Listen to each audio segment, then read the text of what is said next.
Most people don't know that up to 10% of the global population has an allergy to at least one food ingredient.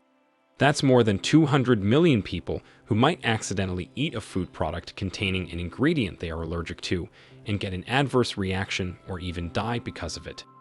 Food safety, including allergen labeling, is regulated in many places across the globe. Although regulations vary from country to country, these laws are in place to ensure that food is safe for consumers, whether it's prepared, served, sold, or consumed on premises or delivered to customers. In many places, it's a requirement for foodstuffs containing allergens to be labeled with the allergen information and a clearly stated warning.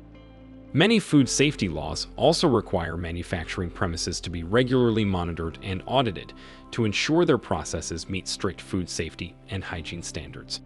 If not up to standard, they will need to improve or correct their processes to comply.